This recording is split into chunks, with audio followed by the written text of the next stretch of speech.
Flat plate slab design by direct design method. Slab ডিজাইনের previous ভিডিওগুলোতে আমরা মূলত দেখেছিলাম যে ডিরেক্ট ডিজাইন মেথডটা কী, ডিরেক্ট ডিজাইন মেথড কীভাবে অ্যাপ্লাই করতে হয়, অর্থাৎ যেটাকে আমরা ডিডিএম বলে থাকি সংক্ষেপে। সেই ডিরেক্ট ডিজাইন মেথডটা কী, কীভাবে অ্যাপ্লাই করতে হয়, এর জন্য লিমিটেশনস কী, ফ্ল্যাট স্ল্যাবের জন্য অর্থাৎ কলাম সাপোর্টেড স্ল্যাবগুলোর জন্য শিয়ার ক্যাপাসিটি কেমন হয়, শিয়ারের জন্য এডিকুইসি কীভাবে চেক করতে হয়, এই সকল বিষয়গুলো আজকে আমরা কভার করব একটা এক্সাম্পলের মাধ্যমে। এবং আজকে আমরা মূলত সলভ করব এক্সাম্পল 17.3 এবং এটা নেওয়া হয়েছে নাদিম হাসানের বইয়ের 5th এডিশন থেকে এক্সাম্পল 17.3।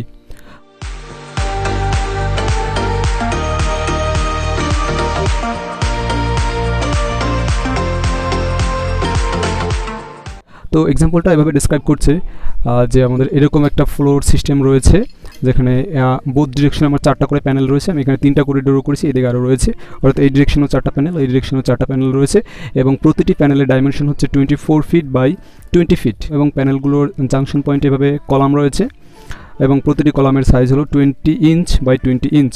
যেমন এই প্রত্যেকটি কলামকে এখানে আবার আলাদা করে দেখানো হয়েছে। এদিকে যদিও কলাম দেখানো হয়নি, এদিকে মতো কলাম রয়েছে।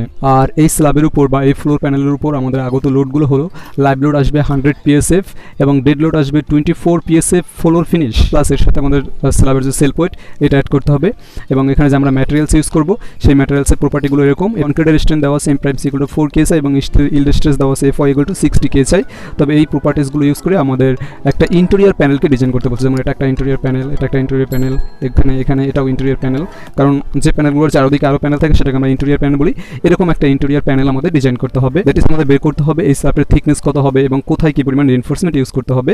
তো আমরা সলিউশনে যাচ্ছি। তো শুরু করি আমরা এই প্রবলেমের সলিউশন, দেখি আমরা কীভাবে এটা সলভ করতে পারি। তো ডিজাইনের আমাদের প্রথম স্টেপটাই হলো, তো তবে যদি একটি স্টেপ বাই স্টেপ লিখি, ফার্স্ট স্টেপে হলো আমাদেরকে একটা থিকনেস অ্যাসিউম করে নিতে হবে। সেটা কিসের ভিত্তিতে আমরা অ্যাসিউম করব? বিএনবিসি যে কোড রয়েছে, বাংলাদেশ ন্যাশনাল বিল্ডিং কোড, সেটা একটা লিমিটেশন ফিক্স করে দিয়েছে যে কোনো স্ল্যাবের থিকনেস এর চেয়ে কম হইতে পারবে না। এবং আমাদের সার্ভিসিবিলিটি কন্ডিশন আছে, সেই দুইটা থেকে আমাদের যেটা ম্যাক্সিমাম সেটা আমরা চেক করব। সার্ভিসিবিলিটি বলতে বোঝাচ্ছি আমরা মূলত ডিফ্লেকশন ক্রাইটেরিয়াকে বোঝাচ্ছি, কারণ স্ল্যাব যদি বেশি ডিফ্লেক্টেড হয়ে যায় তবে আমাদের এটা ইউজেবল হবে না, সার্ভিসেবল হবে না। সেই কারণে আমরা সার্ভিসিবিলিটি কন্ডিশন এবং বিএনবিসি কোডের লিমিটেশনস থেকে মিনিমাম যে স্ল্যাব থিকনেস দেওয়া আছে সেটাকে আমরা অ্যাসিউম করব এবং তার জন্য আমরা আসলে চেক দিয়ে দেখব যে এটা শিয়ারের জন্য এডিকুয়েট কিনা, ফ্লেক্সারের জন্য এডিকুয়েট কিনা। তো এটা যেহেতু আমাদের ফ্ল্যাট প্লেট স্ল্যাবের জন্য বিএনবিসি আমাদের লিমিটেশন দিচ্ছে যে টি must be greater than equal 5 inch. এটা হচ্ছে কোডের লিমিটেশনস, সেখান থেকে আমি নিয়ে আসলাম এটা বিএনবিসি, অর্থাৎ স্ল্যাবের total thickness it should be greater than equal 5 inch. আর এই স্ল্যাবের সার্ভিসিবিলিটি অর্থাৎ ডিফ্লেকশন ক্রাইটেরিয়া থেকে আমরা আরও দুটো থিকনেস বের করব। সেই থিকনেস দুইটা হবে মূলত সেই ডিফ্লেকশন ক্রাইটেরিয়ার জন্য আমরা এই যে এক্সটেরিয়র প্যানেলগুলো রয়েছে এটার জন্য এক ধরনের থিকনেস আসবে এবং ইন্টেরিয়র যে প্যানেলগুলো রয়েছে তার জন্য এক ধরনের থিকনেস আসবে। তো এক্সটেরিয়র প্যানেলের জন্য যদি আমি হিসাব করি, অর্থাৎ টি এক্সটেরিয়র, অর্থাৎ এক্সটেরিয়র প্যানেলের জন্য থিকনেসটা কত সেটা আসবে, এক্সটেরিয়র জন্য হলো LN/30 আর ইন্টেরিয়র এর জন্য আসবে LN/33, যেখানে LN হচ্ছে লং আর ক্লিয়ারেন্স স্প্যান। আমার এখানে লং আর স্প্যান আছে 20 ফিট, 20 ফিট কিন্তু সেন্টার টু কলামের সেন্টার টু সেন্টার। তো আমাদের ক্লিয়ারেন্স স্প্যান কী হবে? এখান থেকে আমি হাফ কলাম পোর্শন যদি বাদ দিই, এপাশ থেকে হাফ কলাম পোর্শন বাদ দিই, দ্যাট মিনস টোটাল 24 ফিট থেকে যদি আমি 20 ইঞ্চ বাদ দিই তবে যা থাকবে সেটা হবে আমাদের লং আর ক্লিয়ারেন্স স্প্যান। তো সেটা বাদ দিলে আমরা এখান থেকে পাবো 268 ইঞ্চ বাই 30 আর এখান থেকে পাবো এখানেও একই 268 ডিভাইডেড বাই 33। তো এখান থেকে পাচ্ছি আমরা 8.93 ইঞ্চ, এখান থেকে পাচ্ছি আমরা 8.12 ইঞ্চ। তো এটাকে আমরা রাউন্ড আপ করে 9 ইঞ্চ বলতে পারি আর এটাকে রাউন্ড আপ করে আমরা 8.5 ইঞ্চ বলতে পারি। তো এখন কোথাও আমরা ডিজাইন করতেছি ইন্টেরিয়র প্যানেল, তাহলে এক্সটেরিয়র প্যানেলের জন্য থিকনেস কেন বের করলাম? এখানে ব্যাপারটা হচ্ছে আমাদের টোটাল একটা ফ্লোর প্যানেল বা ফ্লোর সিস্টেমের জন্য এরকম সাধারণত করা হয় না, তবে এক্সেপশনাল কেসে করা হয়ে থাকে। সাধারণত আমাদের জেনারেল কেসে এটাই করা হয় যে প্রত্যেকটা প্যানেলের থিকনেস সমান রাখা হয়। এই কারণে আমরা এক্সটেরিয়র এবং ইন্টেরিয়র চেক দিয়ে দেখলাম যে কোনটার থিকনেস বেশি আসে, যেটা বেশি আসবে সেটাকে আমরা অ্যাকসেপ্ট করব, অর্থাৎ সব জায়গা ইউনিফর্ম রাখার জন্য। এতে আমাদের কনস্ট্রাকশনে সুবিধা হবে, প্লেসমেন্টে অনেক সুবিধা হবে, কিন্তু এক্সেপশনাল কেসে আমাদের আলাদা আলাদা করা লাগতে পারে। তো আমরা এখানে ইউনিফর্ম ধরেই করব। তাহলে আমরা কোডের লিমিটেশন থেকে পাচ্ছি 5 ইঞ্চ আর ডিফ্লেকশন ক্রাইটেরিয়া থেকে আমরা পাচ্ছি 9 ইঞ্চ ম্যাক্সিমাম যেটা। তো আমরা এই স্ল্যাবের থিকনেসকে অ্যাসিউম করলাম 9 ইঞ্চ করলাম। টোটাল থিকনেসকে আমরা সাধারণত এইচ দ্বারা প্রকাশ করে থাকি, এটা পেলাম আমরা 9 ইঞ্চ। টোটাল থিকনেসকে লিখে রাখলাম এখানে। এখন আমাদের সেকেন্ড স্টেপ হচ্ছে লোড ক্যালকুলেশন।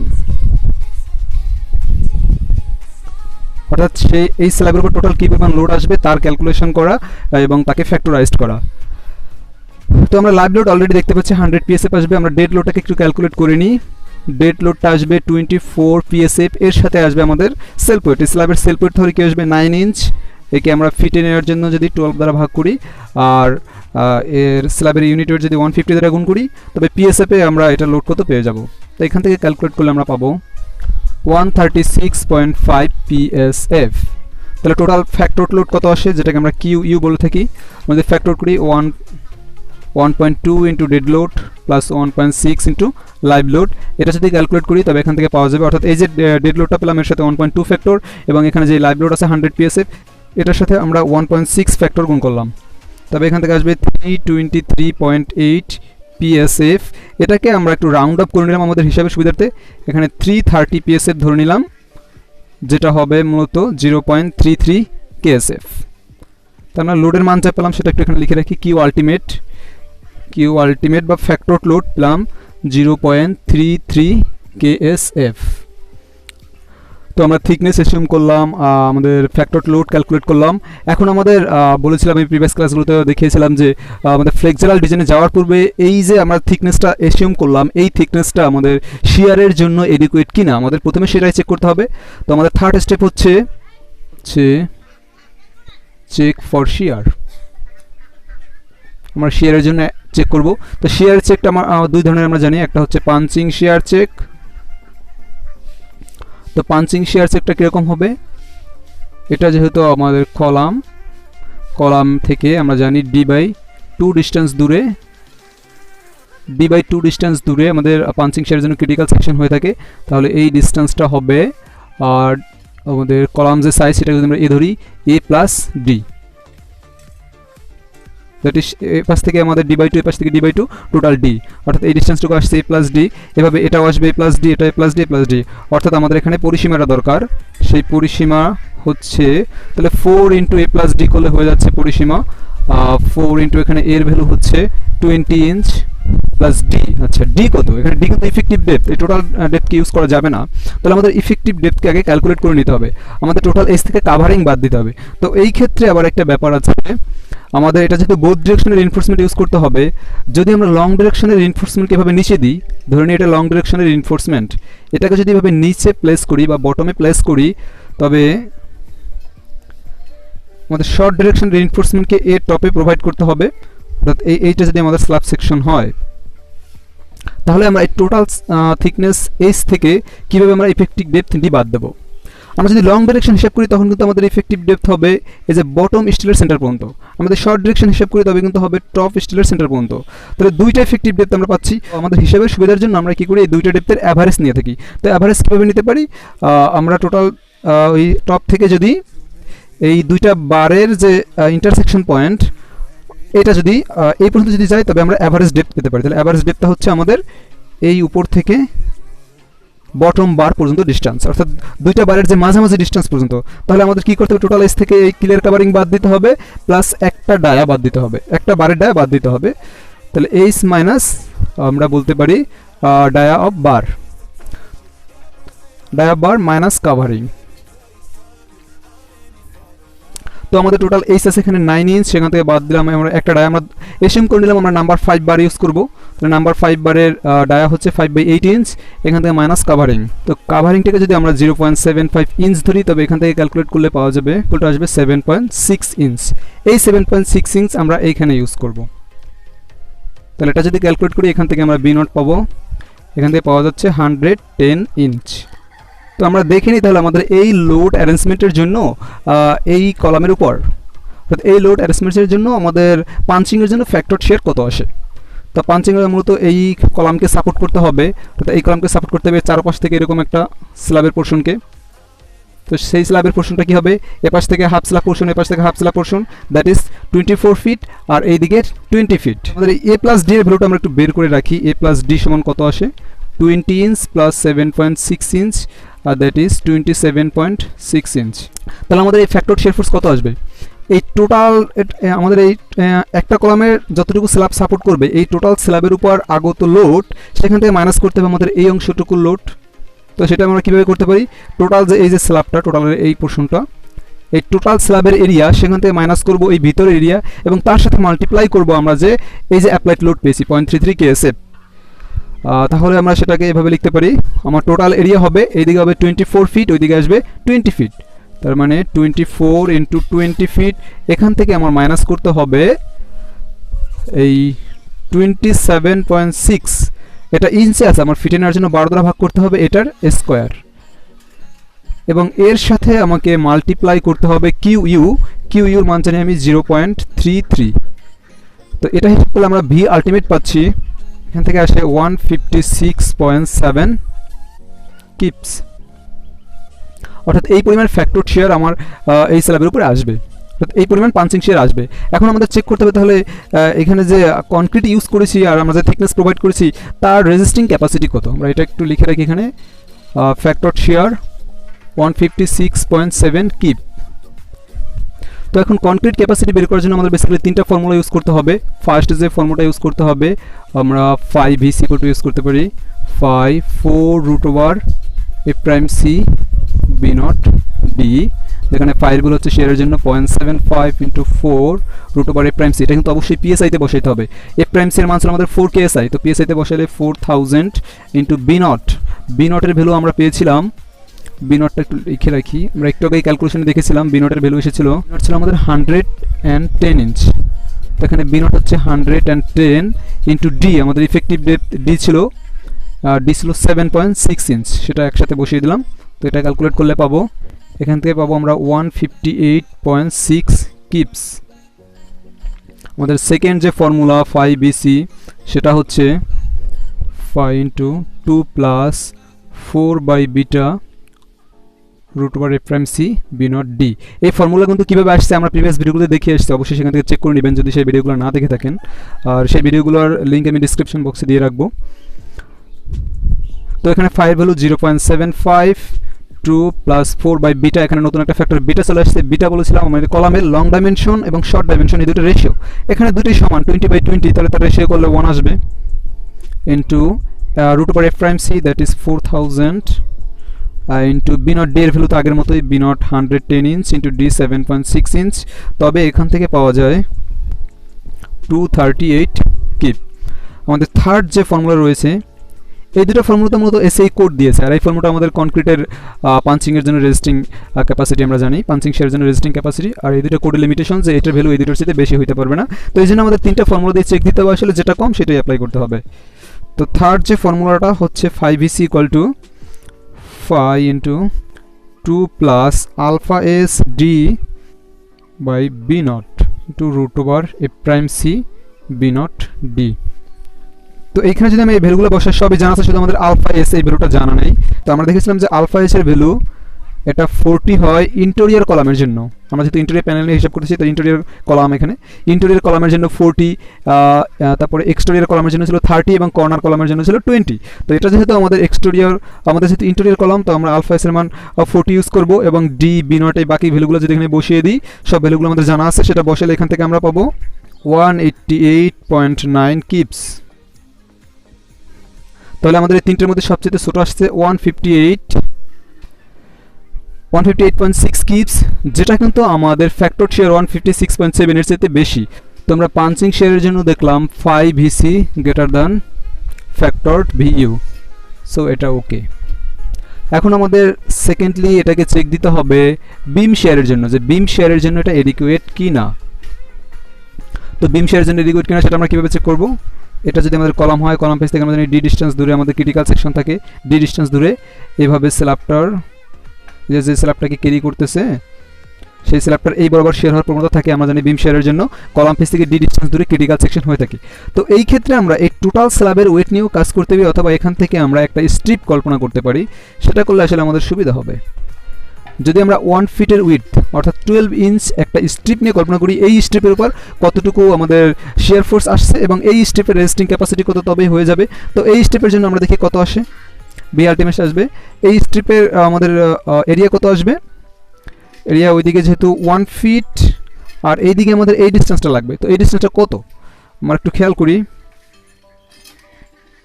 আমাদের স্ল্যাবের এই টোটাল ডিস্টেন্স ছিল 24 ফিট, 24 ফিটের যদি অর্ধেক করি তাহলে আসবে 12 ফিট। 12 ফিট হচ্ছে এই পর্যন্ত। সো 12 ফিট থেকে আমাদের কি করতে হবে, কলামের অর্ধেক বাদ দিতে হবে এবং সেখান থেকে ডি বাদ দিতে হবে। এটা কলামের a/2 আর এখান থেকে ডি, দ্যাট ইজ আমাদের যেটা করতে হবে 1 ইন্টু এই 1 ইন্টু হচ্ছে আমাদের 1 হচ্ছে আমাদের এইদিকে ডাইমেনশন, আর এইদিকে ডাইমেনশনটা হচ্ছে আমাদের এই 24 ফিট প্যানেলটাকে 2 ভাগে ভাগ করলাম, সেখান থেকে আমাদের মাইনাস করতে হবে a/2 এবং সেখান থেকে মাইনাস করতে হবে ডি। তাহলে পেলাম আমরা এই এরিয়াটুকু। এই এরিয়া এখন আমাদের মাল্টিপ্লাই করতে হবে। আমাদের অ্যাপ্লাইড লোড কত ছিল, 0.33 কেএসএফ। তো আমাদের এর ভ্যালু জানা আছে, ডি এর ভ্যালু জানা আছে। এই ভ্যালুগুলো যদি এখানে বসিয়ে দিই এখান থেকে ক্যালকুলেট করি তবে পাবো। তো এখানে আমাদের একটা ব্যাপার একটু খেয়াল করতে হবে, আমরা 20 ফিট কিন্তু ফিটে বসিয়েছি, এ এবং ডিওকে কিন্তু অবশ্যই আমাদের ফিটে হিসাব করে তারপর এখানে বসে ক্যালকুলেট করতে হবে। তবে আমরা এখান থেকে পাবো ভি ইকুয়াল টু, অর্থাৎ ফ্যাক্টর শিয়ার ফোর্স পাবো 3.47 কিপস, এটা পেলাম। এখন আমরা দেখি আমাদের কনক্রিটের রেজিস্টিং ক্যাপাসিটি কত। এটা হচ্ছে ভেক্টর শিয়ার, আর কনক্রিটের resisting capacity 5EC equal to beam শিয়ারের জন্য এটা হচ্ছে 2√A'(C)(B)(D).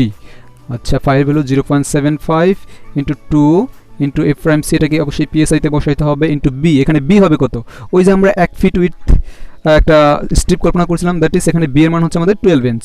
সো এখানে বি বসাইতে হবে 12 ইঞ্চ, আর ডি ওই জায়গার মতো 7.6। তবে এখান থেকে পাচ্ছি, এখান থেকে আসে 8.7 keep, that is also greater than আমাদের ফ্যাক্টর শিয়ার ফোর্স।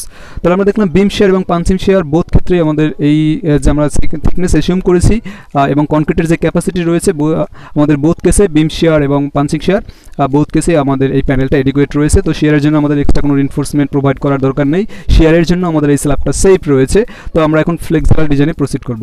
এই পর্যন্ত আমরা যা করলাম তা যদি আমি একটু সাম আপ করি, প্রথমে আমরা থিকনেস অ্যাসিউম করলাম ডিফ্লেকশন ক্রাইটেরিয়া থেকে এবং কোডের লিমিটেশনস থেকে, সেখান থেকে আমরা অ্যাপ্লাইড লোড ক্যালকুলেশন করলাম এবং সেই অ্যাপ্লাইড লোডের জন্য এই বিমটা শিয়ারের জন্য এডিকুয়েট কিনা সেটা চেক করলাম। এখন যাবো আমরা ফ্লেক্সিবল ডিজাইনে, দ্যাট ইজ আমাদের 4th স্টেপ হচ্ছে ফ্লেক্সিবল ডিজাইন।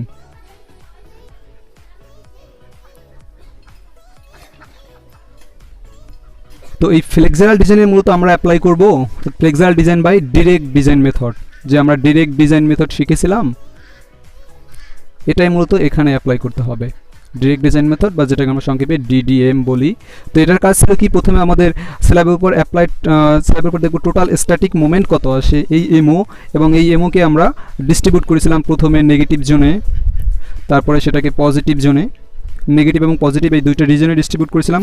পরে এই নেগেটিভ মোমেন্টটা কিছু অংশ গেছে কলাম স্ট্রিপ, কিছু অংশ যাবে সেখান থেকে স্ল্যাব স্ট্রিপ বা মিডল স্ট্রিপ যেটাকে আমরা বলি, মিডল স্ট্রিপ। সিমিলারলি এই পজিটিভ যে মোমেন্টটা রয়েছে সেটাও যাবে, তার কিছু পোর্শন যাবে কলাম স্ট্রিপে এবং বাকি পোর্শন যাবে মিডল স্ট্রিপে। তো আমাদের টোটাল স্ট্যাটিক মুভমেন্টকে আমরা কীভাবে কতটুকু নেগেটিভ কতটুকু পজিটিভ, সেই পজিটিভের আবার কতটুকু কলাম কতটুকু মিডল, আবার পজিটিভেরও নেগেটিভেরও কতটুকু কলাম স্ট্রিপ কতটুকু মিডল স্ট্রিপ, এটাই আমরা আসলে বের করব ডিরেক্ট ডিজাইন মেথড ইউজ করে। তো আমাদের প্রথম কাজ হচ্ছে টোটাল স্ট্যাটিক মুভমেন্ট আমরা ক্যালকুলেট করে নিই। টোটাল স্ট্যাটিক মোমেন্ট যেটাকে আমরা এমও বলে থাকি। তো এই টোটাল স্ট্যাটিক মোমেন্ট আমরা যখন লং ডিরেকশনে কাজ করব তখন একটা আসবে, আমরা যখন শর্ট ডিরেকশনে কাজ করব একটা আসবে। তো আমরা প্রথমে লং ডিরেকশনের কথা চিন্তা করি, টোটাল স্ট্যাটিক মোমেন্টটা আমরা লং ডিরেকশনে বের করি। তো লং ডিরেকশনে যখন নিব সেটাকে আমরা বলি এমওএল, মানে লং ডিরেকশনে টোটাল স্ট্যাটিক মোমেন্ট। আমরা ফর্মুলা জানি, এটার ফর্মুলা হচ্ছে QUL2ln²/8, যেখানে কিউ হচ্ছে আমাদের অ্যাপ্লাইড লোড, আর L2 হচ্ছে আমরা যেই ডিরেকশনে মুভমেন্ট নিচ্ছি তার ট্রান্সভার্স ডিরেকশনে স্ল্যাবের উইথ, আর LN হচ্ছে যেই ডিরেকশনে মুভমেন্ট ওই ডিরেকশনের ক্লিয়ার স্প্যান। তো আমরা যখন লং ডিরেকশন হিসাব করব তখন L2 ভ্যালু হবে, লং ডিরেকশন হচ্ছে আমাদের এইটা। আমরা যদি একটা এই ইন্টেরিয়র কলাম, আমরা এই ইন্টেরিয়র প্যানেলটার কথাই চিন্তা করি, লং ডিরেকশনে দিচ্ছি, অর্থাৎ আমরা এই ডিরেকশনে মুভমেন্ট নেব, এই ডিরেকশনে মুভমেন্ট ক্যালকুলেট করতেছি। তাহলে আমাদের L2 এর ভ্যালু হবে, এটা ট্রান্সভার্সের ডিরেকশন, অর্থাৎ এই ডিরেকশনের যে স্ল্যাবের উইথ এটাই হবে আমাদের L2। তাহলে এই ডিরেকশনে স্ল্যাবের উইথ কত 20 ফিট আমরা দেখতে পাচ্ছি। সো এটা L2 এর ভ্যালু আসবে 20, আর LN আসবে আমাদের এই ডিরেকশনের টোটাল স্প্যান ছিল 24, সেখান থেকে আমাদের এপাশ থেকে হাফ কলাম স্ট্রিপ আর এপাশ থেকে হাফ কলাম ডাইমেনশন আর এপাশ থেকে হাফ কলাম ডাইমেনশন বাদ দিলে that is total 10 inch 20 inch বাদ দিতে হবে। তাহলে যা থাকে আমাদের 24 ফিট থেকে যদি 20 ইঞ্চ মাইনাস করি তবে আমাদের থাকে এখানে 22.33 ফিট, এটার উপরে স্কোয়ার আসবে ডিভাইডেড বাই 8। তাহলে এখান থেকে কত পাচ্ছি আমরা, এটা ক্যালকুলেট করলে পাবো কিউইউর মান আমরা জানা আছে 0.33 কেএসএফ, সেটা এখানে বসিয়ে দিলে এবং এখান থেকে ক্যালকুলেট করলে পাবো আমরা 411 0.4 কিপ ফিট। এটা আমরা একটু এখানে লিখে রাখি, total static moment MOL equal to 411.4 kip feet. Similarly আমরা শর্ট ডিরেকশনেরটা হিসাব করি MOS। তো যখন শর্ট ডিরেকশনে নিব তখন আমাদের ফর্মুলা একই QU, কিন্তু তখন L2 মান কী হবে, আমরা এখন শর্ট ডিরেকশন নিয়ে কাজ করব। তো আমরা যখন এই শর্ট ডিরেকশন নিয়ে কাজ করব তখন এই যে ডিরেকশনটা এটা হবে আমাদের LN, এর যে পারপেন্ডিকুলার আর যে ট্রান্সভার্স ডিরেকশন এইদিকে স্ল্যাবের উইডথ যেটা সেটা হবে আমাদের L2। তাহলে যখন আমরা শর্ট ডিরেকশন নিয়ে কাজ করতেছি তখন L2 এর ভ্যালু হচ্ছে এটা 24 ফিট, L2 হচ্ছে 24 ফিট, কিন্তু তখন ক্লিয়ার স্প্যান কত হবে, অর্থাৎ LN এর ভ্যালু কত হবে আমাদের এই টোটাল 20 ফিট থেকে এপাশ থেকে হাফ কলাম ডাইমেনশন এপাশ থেকে হাফ কলাম ডাইমেনশন বাদ দিলে যা থাকে, অর্থাৎ টোটাল 20 ইঞ্চ বাদ দিলে 20 ফিট থেকে যদি আমরা 20 ইঞ্চ বাদ দিই তবে পাবো 10.33 এটার স্কোয়ার, যেহেতু QU L2 ln square by 8, এবং এটা ক্যালকুলেট করলে আমরা পাবো 333 এটা আসবে কিপ ফিট। এটা আমরা একটু লিখে রাখি MOS, অর্থাৎ total static moment in short direction, এটা আসছে 333 এবং এই দুইটারই ইউনিট হচ্ছে কিপ ফিট। তো প্রথমে এখন আমরা এই লং ডিরেকশনের মোমেন্ট নিয়ে কাজ করব।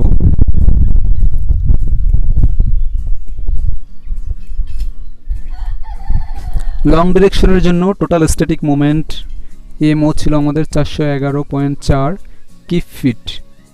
এটাকে প্রথমে নেগেটিভ জোনে ডিস্ট্রিবিউট করতে হবে। তবে তো আমরা এটা যেহেতু একটা ইন্টেরিয়র প্যানেলের জন্য আমরা জানি নেগেটিভ মোমেন্ট যেটা হয়, আমরা যদি -m দিয়ে লিখি, নেগেটিভ মোমেন্টটা হচ্ছে 65%, দ্যাট ইজ 0.65 অফ MO, মানে টোটাল স্ট্যাটিক মোমেন্টের 65% যায় নেগেটিভ জোনে।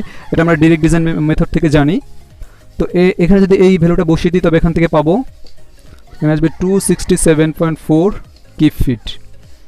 আর পজিটিভ মোমেন্ট আমাকে সেটাকে +m দিয়ে লিখলাম, সেটা হবে 35%, that is 0.35 of MO, total static মোমেন্টের 35%, and it will be 144 kip fit.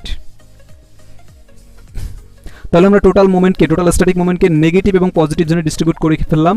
এখন ওটাকে আমাদের ল্যাটারাল ডিস্ট্রিবিউশন করতে হবে। তো এই মোমেন্টগুলোকে এখন ল্যাটারালি ডিস্ট্রিবিউট করার জন্য আমরা একটু টেবিল ফর্ম করে নিলে আমাদের হিসাবটা সহজ হবে। টেবিল ফর্ম করে নিই। এটা হচ্ছে আমাদের লং ডিরেকশনের জন্য। লং ডিরেকশনের এপাশে দেখি আমরা কলাম স্ট্রিপ মোমেন্ট, এপাশে দেখি আমরা মিডল স্ট্রিপ। তো কলাম স্ট্রিপের এখানে লিখবো আমরা নেগেটিভ মোমেন্ট, এই কলামে লিখবো পজিটিভ মোমেন্ট। সিমিলারলি মিডল স্ট্রিপের এই কলামে লিখবো নেগেটিভ মোমেন্ট এবং এই কলামে লিখবো পজিটিভ মোমেন্ট। তো এই যে আমরা টোটাল নেগেটিভ মোমেন্ট পেলাম 267.4 কিপ ফিট, এর কিছু অংশ যাবে কলাম স্ট্রিপ নেগেটিভ মোমেন্টে এবং কিছু অংশ যাবে মিডল স্ট্রিপ নেগেটিভ মোমেন্টে। এবং এই যে পজিটিভ মোমেন্টটা পেয়েছি 144 কিপ ফিট, তার কিছু অংশ যাবে কলাম স্ট্রিপ পজিটিভে আর কিছু অংশ যাবে মিডল স্ট্রিপ পজিটিভে। তো এখন কি পরিমাণ যাবে, এই নেগেটিভ মোমেন্টের কত পার্সেন্ট কলাম স্ট্রিপে যাবে, কত পার্সেন্ট মিডল স্ট্রিপে যাবে, সেটা বের করার জন্য আমাদের আসলে ইন্টারপোলেশন চার্ট ইউজ করতে হবে। তো ইন্টারপোলেশন চার্টটা আমরা একটু দেখে আসি কীভাবে ইউজ করতে হয়। তো এটা হচ্ছে আমাদের ইন্টারপোলেশন চার্ট।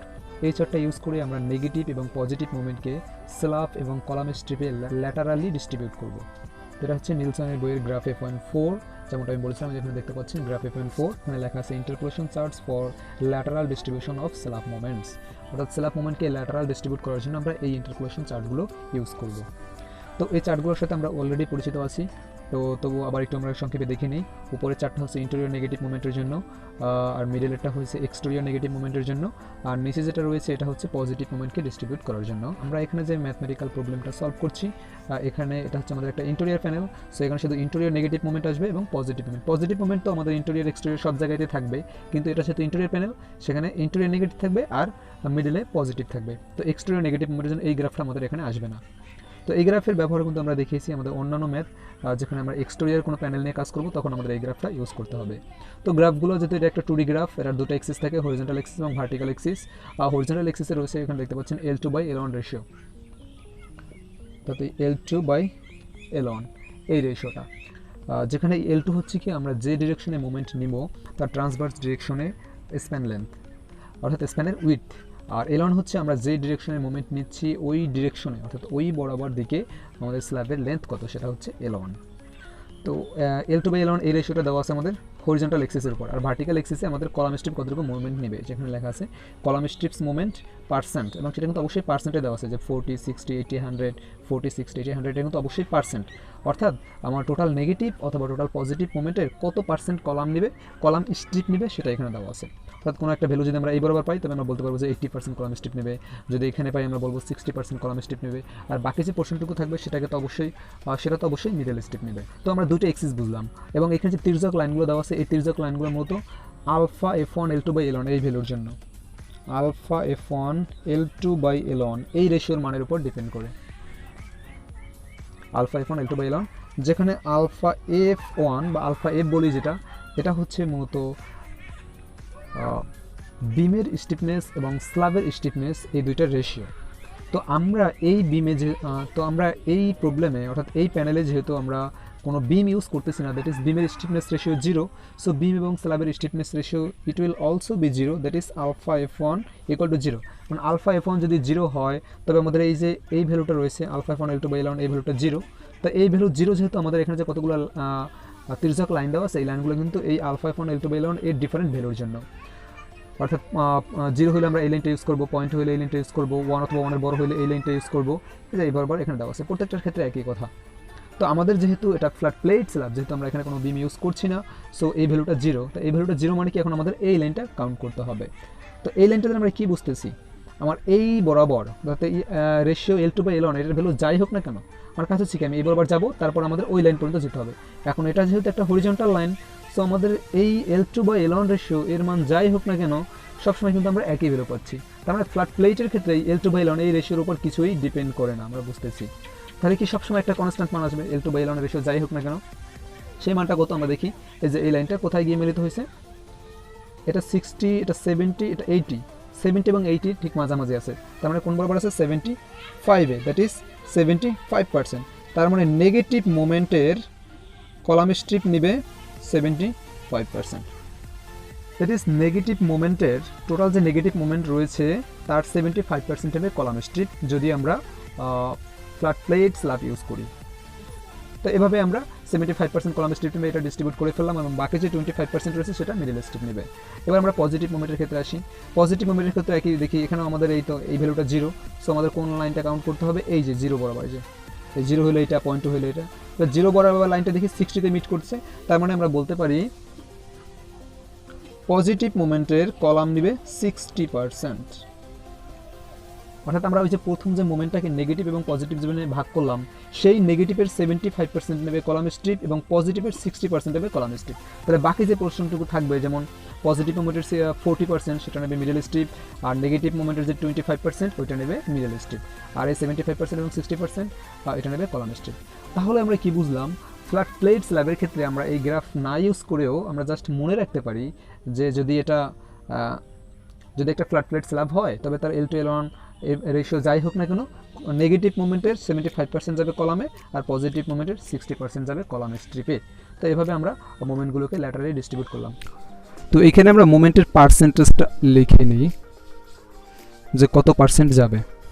তো আমরা ইন্টারপোলেশন চার্ট থেকে দেখতে পেলাম যে নেগেটিভ মোমেন্টের 75% যাবে কলাম স্ট্রিপে এবং 25% যাবে মিডল স্ট্রিপে।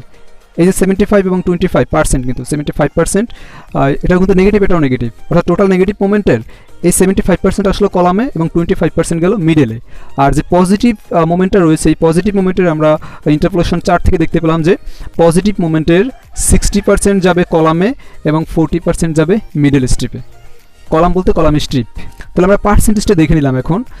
তো আমরা এখন থেকে ফ্যাক্টর মোমেন্ট MUটা কত আসে, অর্থাৎ এই যে নেগেটিভ মোমেন্টটা পেয়েছিলাম এর 75% আসবে এখানে আর 25% এখানে। তো এই যে ভ্যালুটা এর 75% করলে আসবে 201।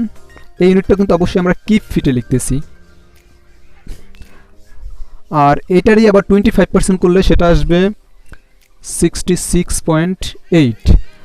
আর এই যে পজিটিভ মোমেন্ট এর 60% আসবে এখানে, 40% এখানে, 60% হবে, 60% আসবে 86.4, আর এটার 40% আসবে 57.6।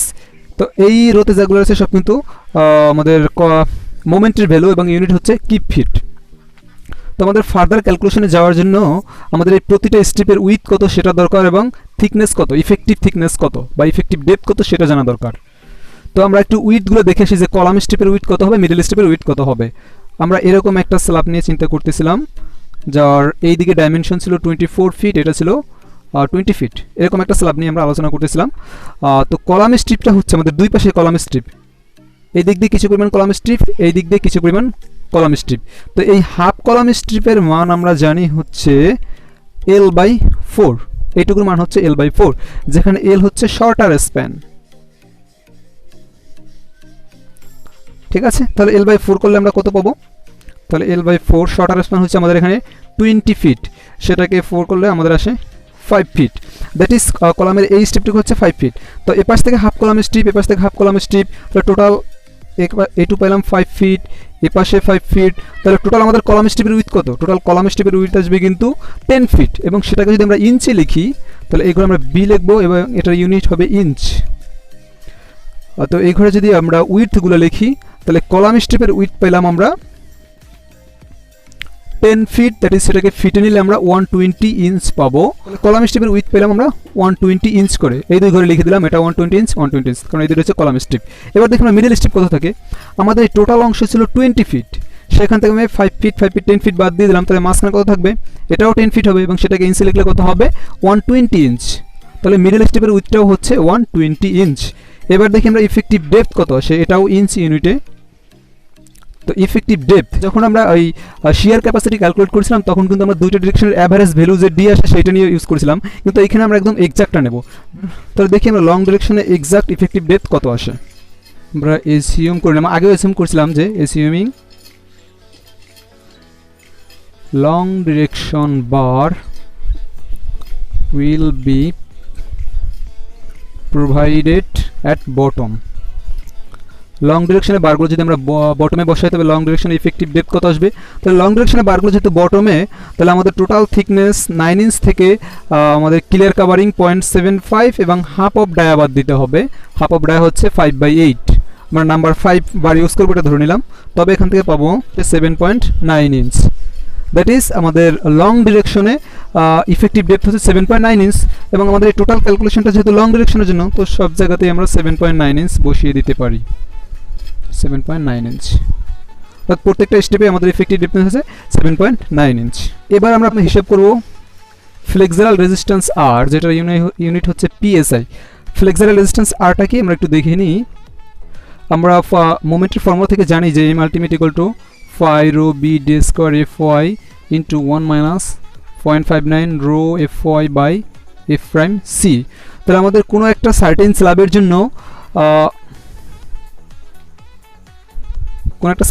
জন্য আমরা এই phi b d square এই পোর্শনটুকু রেখে আর বাকি যতগুলো অপশন থাকে সকলকে আমরা আর ধরে নিই, যে আরটা হচ্ছে ফ্লেক্সারাল রেজিস্ট্যান্স।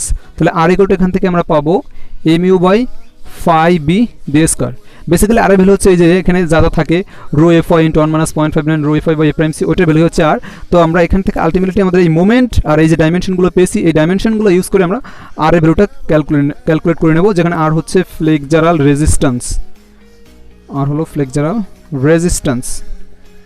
তো ফ্লেক্সারাল রেজিস্ট্যান্স আমরা ক্যালকুলেট করে নিলাম আর এর ভ্যালু, এবং এখানে আমি ইউনিটে লিখেছি পিএসআই, অর্থাৎ এই যে মোমেন্টের ভ্যালু, এই মোমেন্টের ভ্যালু এখানে ইউজ করে, তারপর ফাই এর ভ্যালু মোমেন্টের জন্য আমরা জানি এটা 0.9 এর ইউজ করে, এবং এই যে উইথগুলো পেয়েছি এবং এই যে ডেপথগুলো পেয়েছি এইগুলো ইউজ করে, এবং প্রত্যেকটা সেকশনের যদি আমি আর ক্যালকুলেট করি, এবং সেটা কিন্তু অবশ্যই পিএসআইতে, অর্থাৎ একটা ক্যালকুলেশন যদি আমি একটু দেখিয়ে দিই।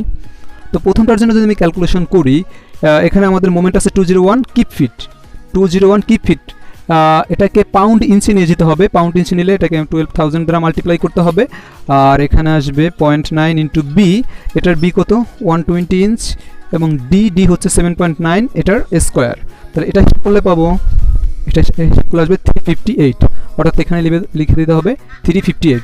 সিমিলারলি যদি আমি বাকি ক্যালকুলেশনগুলো করি, এবং সেটা আমি জাস্ট লিখে দিচ্ছি, তো এই সিমিলার ক্যালকুলেশন আমরা বাকিগুলোর ক্ষেত্রে করে আমি জাস্ট এখানে ভ্যালুটা লিখে দিছি। এখন কথা হচ্ছে তাহলে আমরা এই ফ্লেক্সারাল রেজিস্ট্যান্স আর এটা কেন ক্যালকুলেট করলাম? এটা ক্যালকুলেট করলাম এই কারণে, কারণ আমরা টেবিল থেকে হেল্প নেব, কারণ এই আর এর ভ্যালু এবং আমাদের ম্যাটেরিয়ালস প্রপার্টিজ যা আছে F Y F prime C এইগুলো ইউজ করে, এবং এই আর এর ভ্যালু ইউজ করে আমরা স্টিল রেশিও রো বের করে নেব। দ্যাট ইজ আমাদের এখনকার কাজ হচ্ছে রো ক্যালকুলেশন। এটার মতো ক্যালকুলেশন না, আমরা টেবিল থেকে চুজ করবো যে রো এর ভ্যালু কত আসে। এটার জন্য আমরা কি করব, ইউজিং আমরা একটা টেবিল ইউজ করব, এগুলো ডিজাইনের বইতে দেওয়া থাকে, এটা মূলত টেবিল A.5 ইউজ করবো এখানে নিলসনের বইয়ের। এবং এই টেবিলগুলোর পিডিএফ আমি ডেসক্রিপশন বক্সে দিয়ে রাখবো। তো সেখানে আমরা একটু দেখে আসি যে টেবিল থেকে কীভাবে ভ্যালুগুলো ক্যালকুলেট করতে হয়। তো এটা হচ্ছে আমাদের টেবিল 8.5। এখান থেকে আমরা FY, F', C এবং R আমরা যে ফ্লেক্সারাল রেজিস্ট্যান্স বের করলাম, এই তিনটা ভ্যালু ইউজ করে আমাদের রিইনফোর্সমেন্ট রেশিও রো কত হবে সেটা আমরা এই টেবিল থেকে বের করে নেব।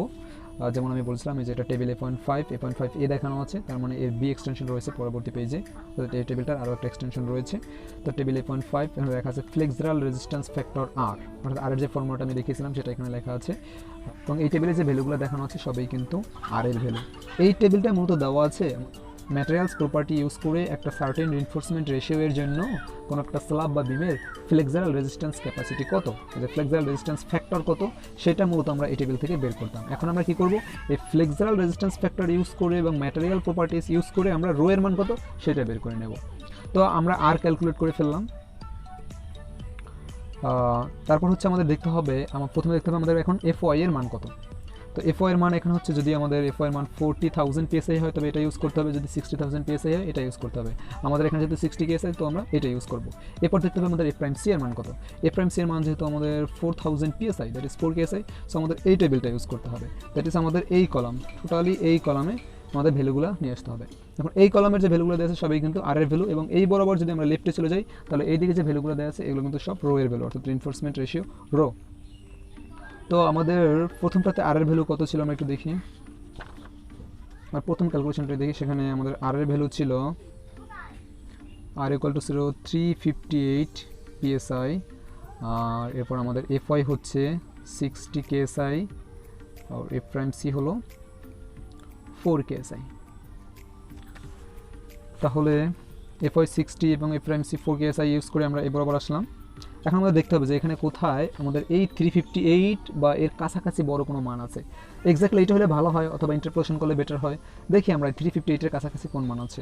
এই বরাবর আমরা আসি নিচের দিকে, এখানে 341, তারপর 368 আছে। 368 358 এর চেয়ে একটু বড়, তো আমরা চাইলে 341 এবং 368 এই দুইটার মাঝে ইন্টারপোলেশন করতে পারি, কিন্তু আমরা একটু কনজারভেটিভ সাইডে থাকার জন্য আমরা 368 নিয়ে করি, বড়টা নিয়ে করি, যে এত পরিমাণ ফ্লেক্সারাল রেজিস্ট্যান্স ফ্যাক্টর হওয়ার জন্য রো এর মান কত দরকার, তো একটু বেশি ভ্যালু পাবো আমরা কি কনজারভেটিভ সাইডে থাকার জন্য। তো 368 বরাবর আমি এখানে ইন্টারপোলেশন করছি না, 368 বরাবর আমি বামে চলে যাই, তাহলে এখান থেকে দেখতে পাই আমরা 0.0065 এই যে এখানে দেখতে পাচ্ছি 0.0065, দ্যাট ইজ আমাদের এত আর এর ভ্যালুর জন্য এবং FY, F', C এর জন্য আমাদের রো এর মান দরকার 0.0065।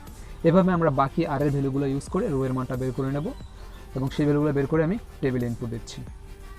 তো এইভাবে ক্যালকুলেট করে আমরা রো এর যে ভ্যালুগুলো পাবো সেই ভ্যালুগুলো আমরা একটু এখানে বসিয়ে দিই। তো আমরা যখন রো পেয়ে গেলাম, এখান থেকে এখন আমরা এরিয়া অফ স্টিল ক্যালকুলেট করতে পারবো। এটার ইউনিট হবে ইঞ্চ স্কোয়ার, অর্থাৎ এরিয়া অফ স্টিল আমরা জানি রো BD। এই যে রো পাইলাম, আর এই বি এবং ডি এর ভ্যালু আমাদের জানা আছে, এই যে বি এবং ডি, এখানে প্রত্যেকটার জন্য আলাদা আলাদা বি এবং আলাদা আলাদা ডি দেওয়া আছে। এখানে আর কি ইনসিডেন্টালি সব বি এবং ডিগুলো সমান হয়ে গেছে। তাই এই রো BD ইউজ করে আমরা এরিয়া অফ স্টিল পাচ্ছি। তাহলে এই যে রো আমরা ক্যালকুলেট করলাম, এই রো আমাদের, অর্থাৎ এখানে যে আমরা এরিয়া অফ স্টিল প্রোভাইড করলাম, এই এরিয়া অফ স্টিল আমাদের মিনিমাম যে একটা রিকোয়ারমেন্ট আছে তার চেয়ে আবার কম কিনা সেটা আমরা একটু চেক করে নিতে হবে। সেটাকে বলি আমরা AS মিনিমাম, সেটাকে আমরা সাধারণত বলি AS মিনিমাম, এবং এটাকে সাধারণত বলা, এটার জন্য ফর্মুলা হচ্ছে 0.0018 BH, অর্থাৎ 0.0018 B। প্রত্যেকটা কেসে যখন B সমান, তাহলে B 120 ইন্টু H হচ্ছে 9 ইঞ্চ, এটা হিসাব করলে আসে 1.94 ইঞ্চ স্কোয়ার। অর্থাৎ এই পরিমাণ স্টিল আমার দিতেই হবে সার্টেন কলাপসকে রেজিস্ট করার জন্য, মিনিমাম রিইনফোর্সমেন্ট 1.94 ইঞ্চ স্কোয়ার। সেটা আমরা একটু এখানে লিখে দিই, AS মিনিমাম, এটাও ইঞ্চ স্কোয়ার 1.94, প্রত্যেকটার জন্য আসে 1.94 1.94। তাহলে এবার আমরা একটু তাকিয়ে দেখি আমরা যে এস প্রোভাইড করছি সেটা কি এস মিনিমামের চেয়ে বেশি আছে নাকি কম।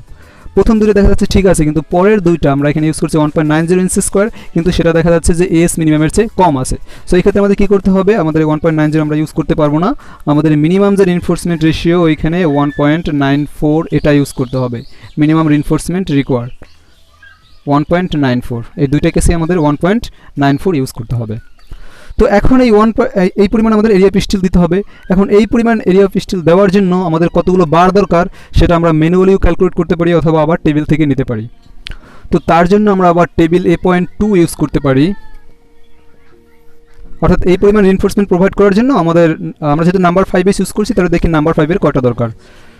তাহলে আমাদের প্রথম এরিয়া অফ স্টিল ছিল 6.16, এটার জন্য কয়টা রিইনফোর্সমেন্ট দরকার, অর্থাৎ 6.16 ইঞ্চ স্কোয়ার। এটার জন্য আমাদের কতগুলো রিইনফোর্সমেন্ট দরকার, অর্থাৎ কয়টা বার ইউজ করতে হবে সেটা আমরা যদি A টেবিলে যাই সেখান থেকে দেখতে পাই।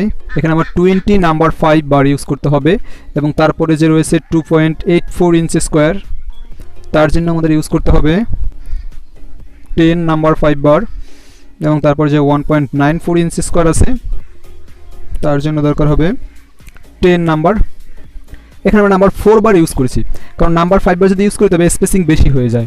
আমাদের আবার স্পেসিং লিমিটেশন রয়েছে, কারণ আমাদের কোডের লিমিটেশনস হচ্ছে এই spacing should be less than equal to twice H, অর্থাৎ স্ল্যাবের যে টোটাল থিকনেস রয়েছে সেই থিকনেসের দ্বিগুণের চেয়ে বেশি হইতে পারবে না স্পেসিং। তো সেটা হলো এখানে 18 ইঞ্চ।